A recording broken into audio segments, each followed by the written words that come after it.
everybody wants to talk about Francisco Lindor, and they want to say, how could Cincinnati, which hasn't made a deal yet, but they've been in the works, how could Cincinnati afford the guy and Cleveland can't? So I'll ask you, how can Cincinnati afford him and Cleveland can't? Well, that's a great question. I mean, they obviously, the Indians and the Reds have a trade history. They've taken the Indians players before. Shin-Soo for a 1 year deal, which would be, what Lindor would be looking at right now. You have him for control for 1 year. They took Trevor Bauer, for a year and a half. Now Bauer is a free agent.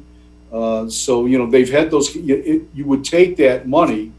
You would assume Lindor's contract is arbitration fueled contract, which is probably about 20 million, between 19 and 20 million, and but you'd have it for 1 year. I don't think Cincinnati's in a position to make a multi-year deal, multi-year offer for those guys, for a guy like Lindor. But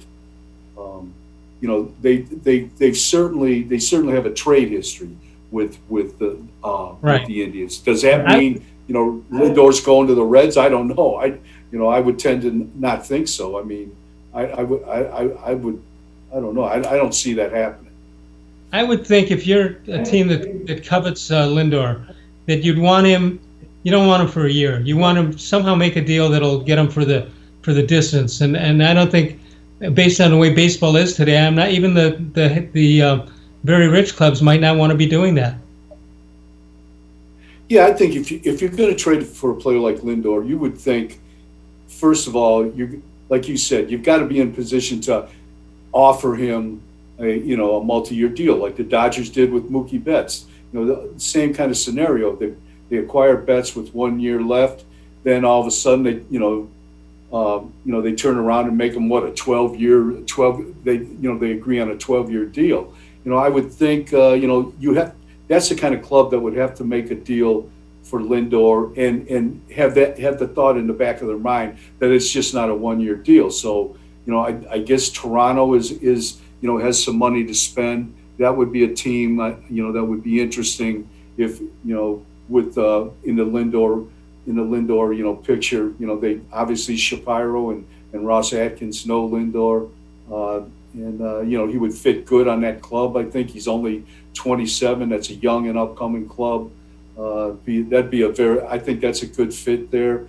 But Boston is they have a shortstop in Bogarts, so they're not going to do it. The Yankees is really an interesting team that could afford to take Lindor, and I think he'd fit well in New York.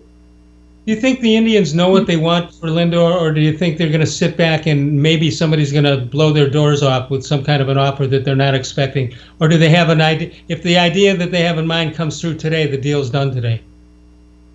Yeah, I think they've got to know, Les. They've been talking about trading this guy for 2 years. If they don't know what they want for him, that's on them. So I think they've got a pretty good idea of what they're going to get and who the top contenders are. Obviously, I think you could wait and you could get blown away, but I think you also have to adjust here and kind of put things in perspective. You're trading this guy for a year, so you're not going to get what you would have got if you traded him last year, last offseason when he had 2 years left. So, I don't know if the return is going to be as great as people think it is. I think it's going to be more of a return like, I'm not saying they're going to get a 6 for a 3 deal like they did for Clevenger, but I think it's going to be a younger type of return for the Indians. And they're going to still have to pay $20 million or so just for that 1 year. At least. Well, whoever gets him, yeah, but the Indians aren't paying him. No. I'm talking about the other team.